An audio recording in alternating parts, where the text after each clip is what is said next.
Good day, class. So now we will discuss a new topic in our subject, which is technology for teaching and learning.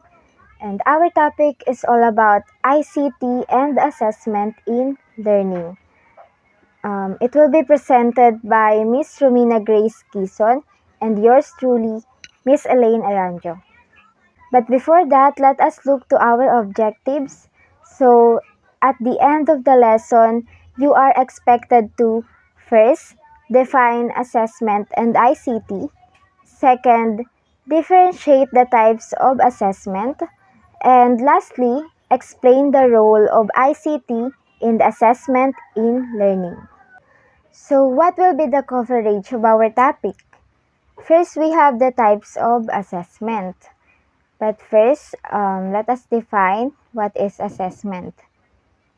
So according to Harris and Hodges, 1995, it is the process of gathering data to better understand the strengths and weaknesses of student learning.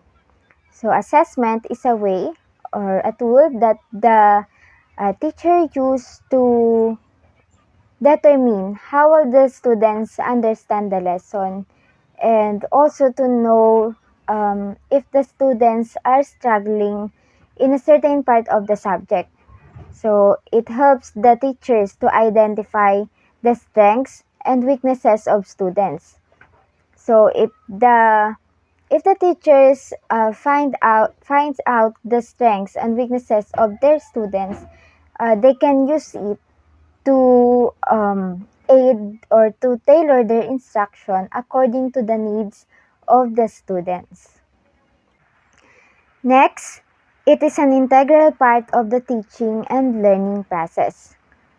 So, of course, assessment is very important in teaching and learning process because it does not identify the strength and weakness of the students, but it also helps the teachers to know or to determine if the strategies that they use in their teaching is effective or not.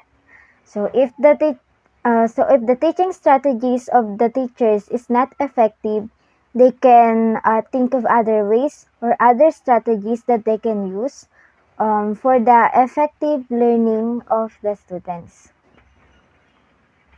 Next, it provides valuable insights into students' learning and serve as reference point for their progress. Okay? Assessment provide the teachers the valuable information about the learning needs of the students. So, the assessment can be used to monitor the progress of the students and their development in learning. So, it will also aid the teachers to know if they will move forward to the next lesson or not, depending on the progress of the students. So, now let's proceed to the types of assessment. First, we have formative assessment. So, formative assessment provides feedback and information during the instructional process while learning is taking place and while learning is occurring. Formative assessment is given during or right after the instructional process. From the word form in formative, we are forming or we are helping our students to learn something from the lesson. In addition, it helped the teachers to gauge if the students is really learning in the instructional process.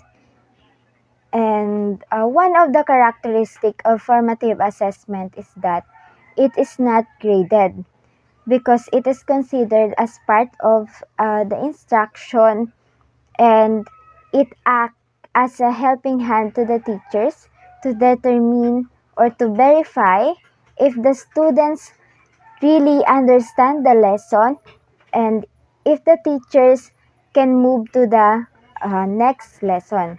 So if the findings in using the formative assessment show that the students really understand the lesson, then the teachers can proceed to the next lesson.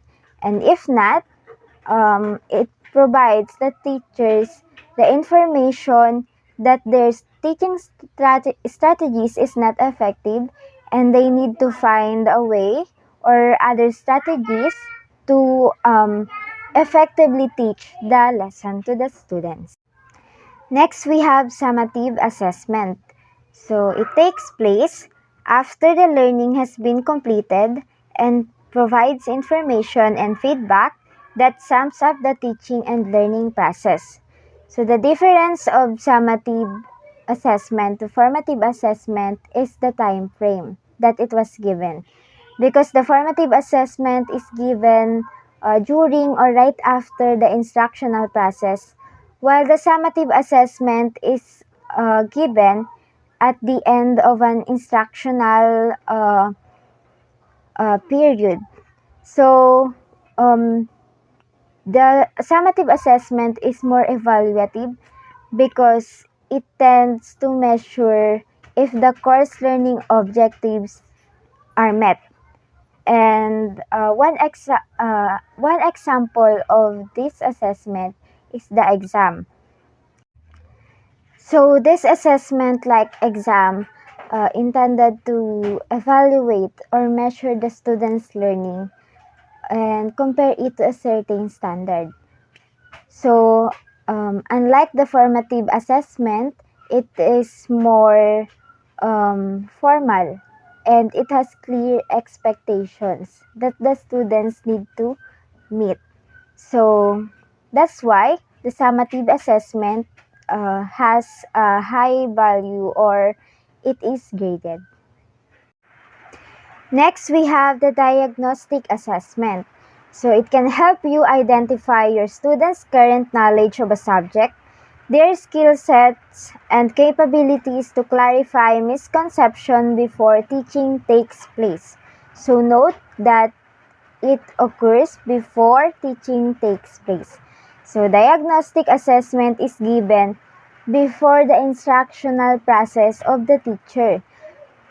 So from the word diagnostic, diagnose, the teacher used it to diagnose the strengths and weaknesses of the students, to determine what the students already know, what they need to focus on in the subject, and also if the students have enough knowledge on the certain topic, so the teachers can modify the instruction according to the knowledge of the students. And I just want to add in diagnostic assessment is that it is used to prepare the students before the instructional process takes place. And lastly, we have authentic assessment. So it describes the multiple forms of assessment that reflect student learning, achievement, motivation, and attitudes on instructionally relevant classroom activities. So when we say authentic, it means genuine, true, or real. Real because it is a form of assessment that makes use of the real world activities. Um, Unlike the traditional assessment that makes use of the paper and pencil test, authentic assessment is performance based because it allows the students to demonstrate the skill that they have learned from a certain subject or a certain lesson, and apply it in a real world situation. So that is the authentic assessment. Next, we have the role of ICT in assessment in learning, which will be discussed by Miss Romiena. Good day, everyone. Thank you, Miss Elaine. So now let us proceed with the role of ICT in assessment in learning. So now let us define first what is ICT. ICT, or the Information and Technology Communication Technologies, is defined as a diverse set of technological tools and resources used to transmit, store, create, share, or exchange information. So I know we are all familiar with this, but um, alamin naman natin kung ano ba yung role niya in assessment, in assessing the students. Ayan. So ito kasi ICT, I know that we all are familiar. And yung common din na alam natin dito is um, like computers, internet, just like that, emails, and kasama rin dito yung like DVDs, CDs, and like videotapes, just like that. Ayan yung mga examples ng ICT. So now,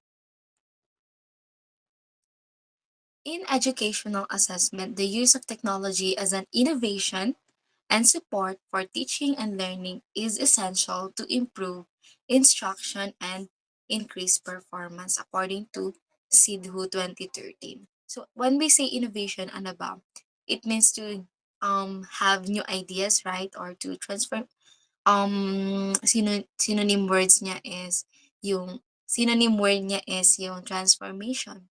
So itong technology, it provide us opportunity na magkaroon ng ibang ideas or um, magkaroon ng ibang ways para magamit natin 'to.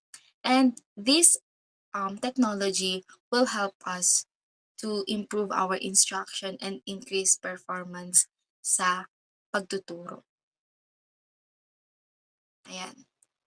Teachers in teaching learning process can use these modern technologies to build their assessment to convey this task to those students for which it is made. So itong pag-aaralan natin ngayon is naka-focus siya yung technology sa kung paano ito makakatulong sa pag-a-assess natin as a teacher sa students. Yan. And puwedeng gamitin 'to ng teacher 'tong technology, especially we're in the information age na kung saan or digital age na yung technology talaga is very, um, ginagamit siya natin ngayon especially when the COVID-19 exists. Yung mga bata namulat na sila sa, um, computers, technologies, ganyan. Ayun na talaga yung ginagamit nila sa pag-aaral. Yan. There are various kind of tasks which are not suitable for the computer to evaluate them, but most of the time, the technology becomes a powerful tool, 'di ba? Meron tayong mga task na ano na hindi siya suitable or hindi siya bagay na gamitan ng technology. Like for example, um, sa NK natin or sa mga dating quiz natin, yung alam niyo yung pabulat, um, kung saan shine-shadean natin siya. Ayan, isa din yun sa mga example kasi 'di ba pagka nagkamali lang tayo ng shadel, yung magiging grade or yung lalabas doon na, result is not accurate na kasi, magkakaroon ng mali, 'di ba? But hindi natin made-deny or however, hindi naman natin made-deny na this is very powerful in carrying out the task which are very much tough, mahirap para sa atin mga common human being to evaluate in a little time or span of time, 'di ba? As a teacher kasi, alam naman natin yan na aware na tayo na mahirap talaga maging teacher especially sa mga mothers or sa mga nanay, 'di ba? Hindi ko rin naman sinasabi na sa mga tatay din. But especially dun sa mga may gagawin pa sa bahay and 'di ba, hindi lang naman pagtuturo ang ginagawa nila, meron ding mga lesson plans, um, assessment, ayan nga, ginagawa pa nila 'to pagdating nila sa bahay. So, itong technology is nakakatulong talaga siya para mas mapadali and to make it, faster and easier as a teacher na i-evaluate o i-assess yung mga students natin. Ayan. So, ano ba 'tong mga tools na puwede nating magamit? Ayan, let us proceed with the first is Computer Assisted Assessment or the CAA. It is used to assess learning and performance of the students. Delivery of the assessment is made online, pwede rin siyang offline. Okay? So, ginagamit daw to para i-assess yung natutunan ng mga estudyante natin. Computer-assisted follows formative assessment where it helps students to check their knowledge. Yan. So, pwede natin siyang gamitin. Any form of naman like formative and summative, pwede natin tong gamitin, tong computer-assisted assessment. Ito na nga. And yung example nito is, yung kanina kong sinabi, itong OMR, which is the optical mark recognition. Ayan. Itong optical mark recognition kasi, siya, di ba, pag shinadan natin, and then pag na-scan niya na, lalabas na dun yung result. Parang na siya, mas mabilis siya na process para makita yung sagot ng mga students natin. Ayan. It is used to grade MCQs and various other database programs. MCQs meaning is multiple choice questions. Multiple questions. And the next one is the e-portfolio. E-portfolio is useful for assessing the abilities of the person, learning record for the person, where his achievements can be analyzed by the person himself or another person. This type of tool is very familiar to us because, di ba, no nakaraan, ginagamit na natin to, yung traditional. But, itong e-portfolio, naman siya, digitally. So, ito nagamit na rin natin to kasi nung online class, ito yung usually na ginagamit natin. We made it digitally and we pass it to our teachers digitally din or in online, through online. Next is, ito yung example. Ayan, traditional and itong digital. Ito nga yung digital, yung pwede rin natin siyang gamitin digitally, di ba? Hindi lang siya traditional. And ito yung types of e-portfolio. So, nung nakaraan ang napag-aralan natin is yung WPS, working, progress, and yung work showcase portfolio. And ito, sa e-portfolio naman, yung developmental, katulad lang siya ng working portfolio. It is similar with the working portfolio where the works of the students were collected and nilalagay siya doon sa e-portfolio. Yung assessment naman, it's like the progress portfolio wherein it demonstrates skill in a particular area. So, ito, pinapakita niya, ina-assess natin yung progress ng students natin in a particular area. While yung showcase, from the word itself, showcase, this is where your best work will be included. Dito natin ilalagay yung mga best works natin. And then, it also used sa mga career portfolios natin kung saan yung mga best portfolio natin yung ginagamit natin to show it sa mga pag-a-applyan natin ng trabaho and for them to know our skills and mas mapabilis sa kanila na makita kung gaano ba kagaling or doon nila makita kung pasok ba yung standard nila sa ginawa natin. Okay? So, aside from that, we also have this digital rubrics. Ito, katulad lang din siya ng ginagawa natin but through online or digitally. And rubrics assume the expectation from students before start of the learning activity. They make students aware of the thing that learning is to make integrated with the necessary skills. Ito naman, ito yung mga ina-expect natin sa students natin, right? So, through digital rubrics, the students will know what are the expected outcomes or what are the expected skills that we wanted to see or for them to achieve or show us, diba? Ito yung ginagamit natin na um, ang tawag doon?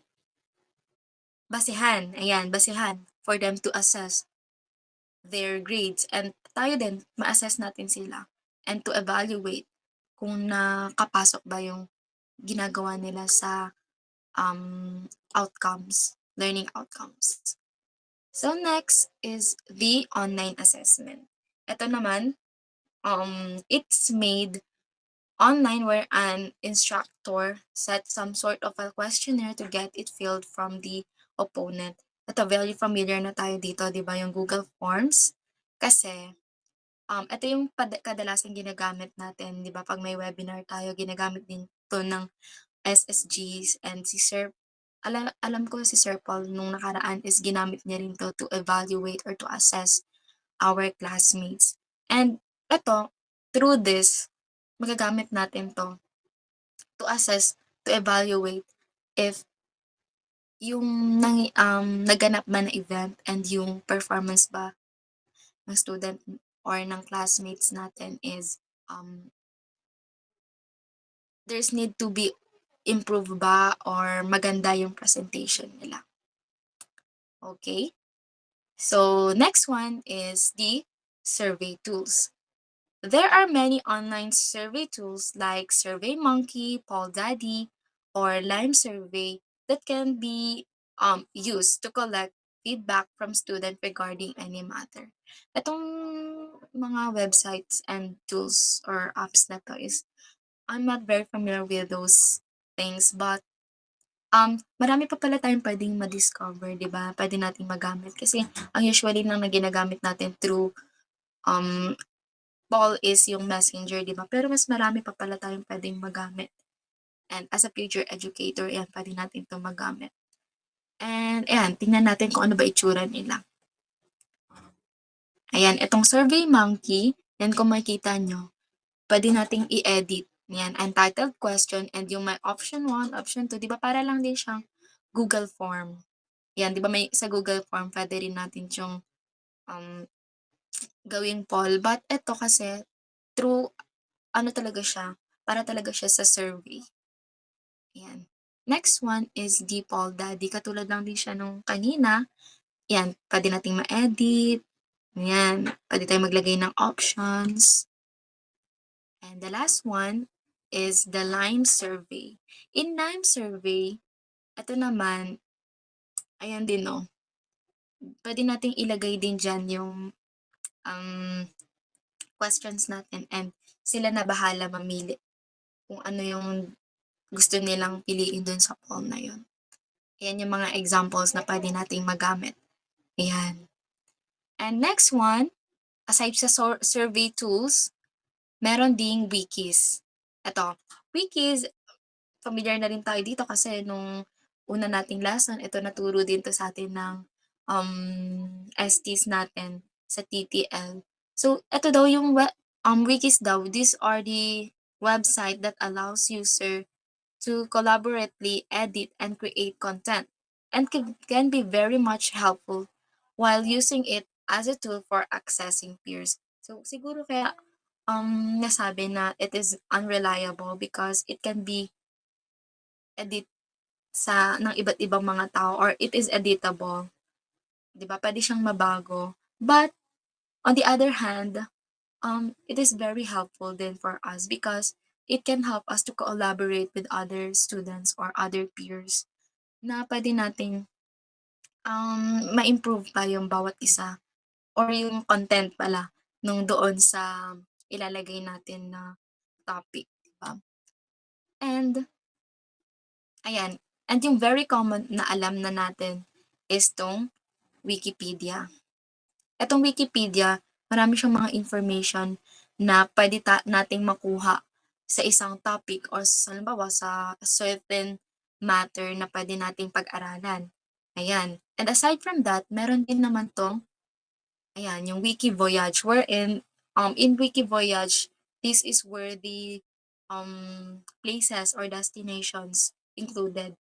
Dito nakalagay yung mga, halimbawa, itong place na to, gusto ko malaman to. So, dito, nakalagay dito yung information about that location or place. And marami pa yan, but pili lang yung nilagay ko. And yung last one is yung WikiHow. Ito naman, very useful din siya sa'tin kasi when we are confused or we want to know something, ito yung puwede nating magamit. This is the trusted how-to site on the internet. Yan, pagka meron kang gustong malaman, ayan, puwede mo siyang gamitin. Okay. And the next one is, ayan, yun yung mga tools na puwede nating magamit in, assessing our students and, para makipag-collaborate din sa iba or puwede nating magamit ng mga technology tools para mas mapadali yung ating pag-aaral or pagtuturo. And now let us proceed with the current trends in assessment in learning. Now let's proceed to the current trends in assessment in learning. So we all know that in 21st century, there are a lot of innovations and technological advancement in our society. And because of that, our educational system should also adapt to these changes, especially on how the teachers assess the students' learning. So now we will discuss the 21st century assessment. It includes, first, utilizing multiple measures of assessment. Because we are in the 21st century, we should not just stick to uh, one type of assessment. We should make use of more than one assessment to measure the students' abilities. For example, we should not stick to traditional assessment such as the multiple choice, true or false, matching type, and other paper and pencil tests because it also has a disadvantage. One of the disadvantage of the traditional assessment is that it lacks a real-world context. It just focuses on the mastery of the knowledge or the lessons of the students, but it does not let the students to apply the knowledge that they have learned. So that's why it is important to use multiple measures of assessment because the more assessment that we use, the more evidence from the result of the assessment, uh, it will be more valid and reliable. Next, we have increasing the use of technology. So, technology is integrated in education, and it is very important to use also in assessing our students because it does not just engage the students in learning, but it also helps the teachers to um, easily assess the learning of the students. Just like what have Miss Cuizon discussed about the role of ICT in learning, we should make use of these educational or technological tools to better assess our students. Third, focus on the growth and development of the learner. So in assessing our students in 21st century, we should focus on this, the development of the learner because um, they should have they should acquire the skill to demonstrate the learnings and to demonstrate the knowledge that they have learned in a real world task or a real world application so they can use it in real life. And lastly, differentiating the roles and responsibilities of teachers, administrators, and stakeholders. So in 21st century assessment, the teachers, the administrators, and stakeholders should be aware or should know their role in assessing the students. They should have a collaboration on how they will better assess the students' learning. Next, according to Walpert Gauron 2010, to help students become college and career ready, we need to teach them how to apply what they are learning in school to the practical and intellectual tasks in their everyday lives. So, of course, the teacher should teach the students how they will apply the knowledge and the skills that they learn from school. So it will help them to their journey as a college student and in pursuing their career. For example, if a student is taught to be digital literate in the school, he or she can apply it in uh, his or her everyday lives, especially when um, the students will be looking for a future job or pursuing a career. It will greatly help the students because it is one of the in-demand skill in our society. Next, educational technology is used to increase the efficiency of education in teaching, learning, and assessment. So educational technology is really a great help for the teachers, especially on how they present their lessons. It it will provide them innovative ways or creative ways um, to engage the learners in the process of learning. So they can incorporate activities, games, that will motivate the learners. So if the learners is motivated and enjoying the way that the teachers present the lesson using those educational technology, there will be an increase or it will improve or increase the performance of the students. And in terms of assessment naman, there are educational technology that the teachers can use to assess the students and that will provide them feedback right away. So it will help them especially to better assess their students and also it is not time consuming. Next, computers and related technology are viewed as the future of teaching and learning. So it is considered as the future of teaching and learning because the integration of technology in education has greatly impacted on how the teachers present their lessons and also on how the students learn. Since we are in the 21st century, we are able to access information easily on the internet so that students can learn in different ways, such as watching videos, listening, and using interactive tools online.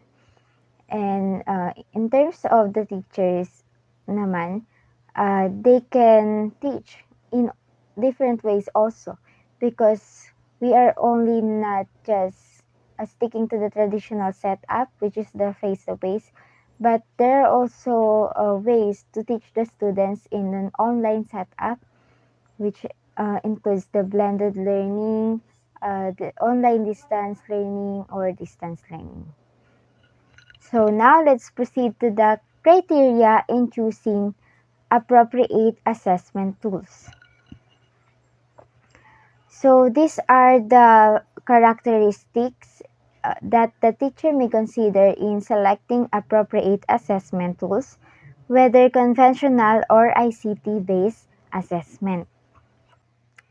First characteristic is to measure the desired level of performance, including level of satisfaction, productivity, efficiency, and student performance. So it is important that we choose an assessment tool that contains this level of performance that we are looking for because it will provide consistent and objective assessment and better feedback to the students. And also, these levels are these levels will tell the students what they are expected to do. Next, cost effectiveness in terms of effort, time, and money. So the assessment tools that we should choose is worth of the effort, time, and money that we spent to achieve the desired result or to achieve the um, desired assessment that we need to assess in our students' learning. Third characteristic is that it should be useful, that it will produce results that provide information that can be used in making decisions to improve student learning.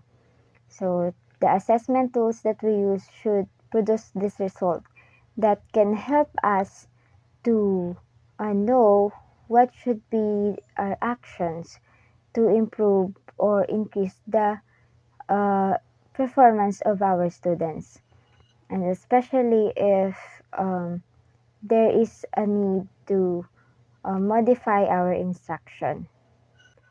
Fourth is that it should be reasonably accurate and truthful. So it is very important that there is accuracy in the data that we collect from the assessment tools that we use, because it determines the trustworthy or the reliable information that can influence our decisions in the intervention or in our decisions in uh, improving the learning of our students.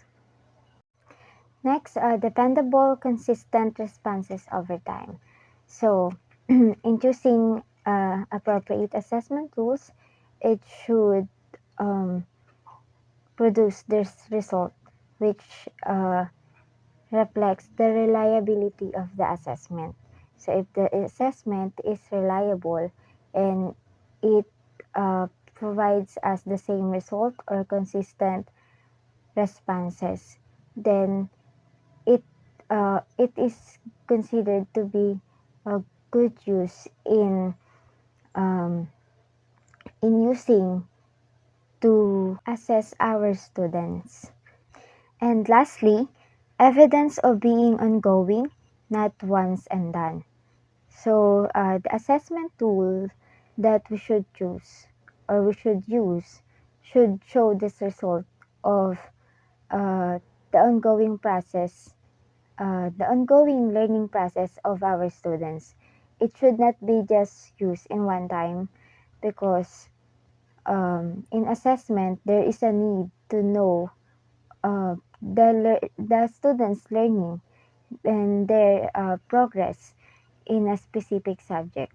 So it is important to utilize this assessment tool that display the evidence of the continuous process of learning of the students. So next, the reasons to use technology and education will be discussed by Ms. Romina. So now let us proceed with the last topic, which are the reasons to use technology in education. So the first one is the motivation. Why? Because it motivates students. Like, for example, kung magiging creative tayo, di ba? Mamomotivate talaga yung mga students natin. And aside from that, we're in information age or digital age. So yung mga students natin or yung mga bata, they are very familiar, di ba? Mas maalam pa nga ata sila sa atin sa when it comes to technologies and sa mga apps. That is why nakaka-boost din siya ng motivation kasi yung mga students natin, "Ay, alam ko 'to," 'di ba? Alam na nila 'to kung paano gamitin 'to, and because of that, parang magiging bida-bida sila, ganyan. And maganda rin 'yan kasi magiging interactive yung or magiging active din yung mga students natin. And it also have distinctive instructional abilities and higher productivity of teacher. Higher productivity of teacher, just like what I've said earlier. 'Di ba marami ng ginagawa yung mga teachers. So, this technology will help the teachers to be more productive. Why? Because mas mapapadali yung gawain nila. Like for example, gumawa ka lang ng Google form and then merong quiz, 'di ba? So, gumawa ka ng Google form and then i-input mo lang dun kung ano yung tamang sagot. And then start to answer it and meron ka lang given time na ibibigay sa kanila and hindi ka na mahihirapan na mag-compute pa isa-isa, 'di ba? So, it will help you, less work. Ayan, parang pagka-click nila dun makikita na agad nila yung score nila and aside from that, sa pag-e-encode ng mga grades or sa pag-i-input ng mga scores nila, um, madali lang din yan sa Excel. Kasi ayan, 'di ba 'pag tinype mo dun lalabas na rin dun, 'di ba meron lang dun, code na puwede nating gamitin and lalabas na rin dun yung, score nila. Ayan, hindi na tayo yung magmamano-mano pa na compute. And it is also essential skills for information age. And sinabi ko na nga na we're in digital age or information age. We're in, lalo na yung mga bata ngayon, mas exposed na sila ngayon sa technologies. Kasi lalo na nung nag-start yung pandemic or yung nagkaroon ng COVID-19 kasi ayun na talaga yung nakagisnan nila na um, mode of education or kung saan mas matututo sila 'di ba kasi nagkaroon nga ng online class. Ayan, so maganda rin 'yan na ayun din yung isa kung bakit dapat natin gamitin yung technology. And next one is support for new teaching and techniques. Ito, connected siya dun sa second bullet. And why? Because tulad ng pinagawa sa atin ni sir nung nakaraan 'di ba yung sa TTL, that is very, good example of puwede nating gamitin para sa mga students natin para mas maging interactive yung lesson natin, 'di ba? Kasi, um, through that, magiging mas masaya, ayan. Ayun yung mga bagong techniques natin, 'di ba, kasi siguro sawang-sawa na yung iba sa traditional na nakikita nila nung LM. So, maybe in high school, 'di ba, high school teachers din naman tayo, ayan maganda yun na gamitin natin 'to. New teaching and techniques. And aside from that, 'di ba, puwede rin tayo makapanood sa YouTube ng, puwede nating gamitin na effective sa ibang mga teachers or sa mga professionals din na mga tips nila, 'yan. And puwede rin tayong makakuha ng mga tips, ng mga ways kung paano pa natin mas mai-improve yung pagtuturo natin, okey? So that's all. So this is our references. Thank you for listening.